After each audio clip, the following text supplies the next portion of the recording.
Everyone, welcome back. This is part 2 of our series on integrating semantic search into a Django app using pgvector and pgAI.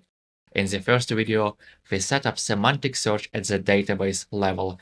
We used a Django migration to hook into pgAI vectorizer system, embedding our product description field and storing those vectors in a dedicated table. Now in part 2, we will focus on a more practical, real-world use case, adding semantic search to the Django admin interface. Once we have done that, the same logic could be reused across the app, whether it's powering a custom search view, an API, or even a frontend autocomplete. It's going to be clean, modular, and production ready. Here's what we'll cover in this video. First, we'll quickly demonstrate how we run semantic search queries manually using SQL. Then we'll extract that logic into a reusable Django service. Next, we'll integrate the service directly into Django's ProductAdmin. And finally, we will see it in action, live semantic search inside the Django admin. Alright, let's jump into the first step, how we run semantic queries manually using SQL. Before integrating anything into Django, we first verified our semantic search worked by running a raw SQL query in pgAdmin. Here's the query we used. This ranks all product descriptions by semantic similarity to the word fitness using the all-minilm model. The operator calculates vector distance, so the top result is the most relevant.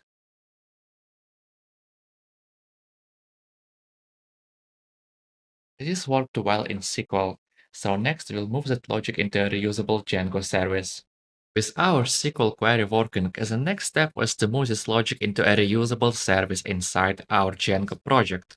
We created a file at Django Search, Products, Services, Semantic Search, py, and inside it we defined a simple semantic search service class. At the core is a raw SQL query that does a few things. First, it joins our products product embeddings table with the actual products product table. This lets us retrieve full product data, not just the vector IDs. Then we use AI Llama embed to generate an embedding for the search term at query time, using the same model we used during setup, all-minilm. The null safe equal operator calculates the similarity between that query vector and each product stored embedding. We order by similarity and limit the results to the top 5. This SQL gets passed into products objects row, which means that the result is a list of real Django product instances, complete with a similarity attribute we can access if we want.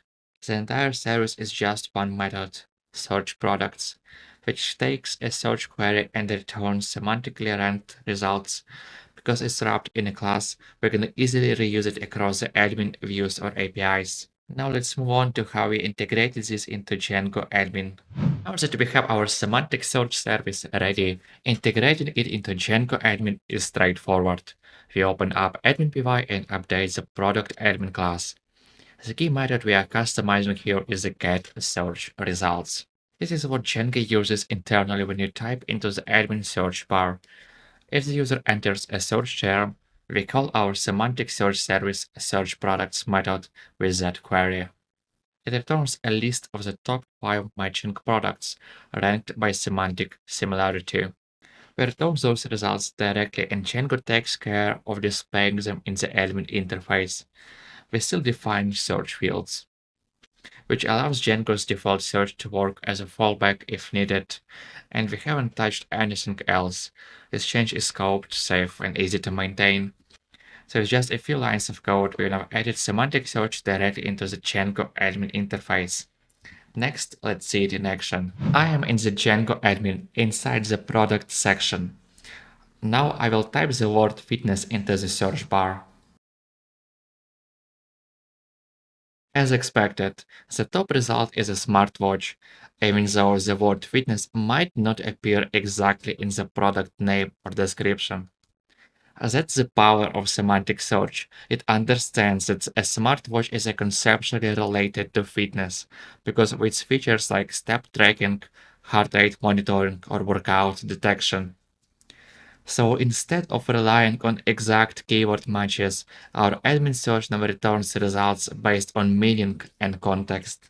In this video, we took the vectorizer setup from the last episode and integrated it into a Django Semantic Search service. We then used that service to power semantic search inside the Django admin. It's clean, reusable, and brings meaning-based search into a real project workflow. If you are interested in Django project development, check out the link to the Endeavor website in the description. See you in the next one.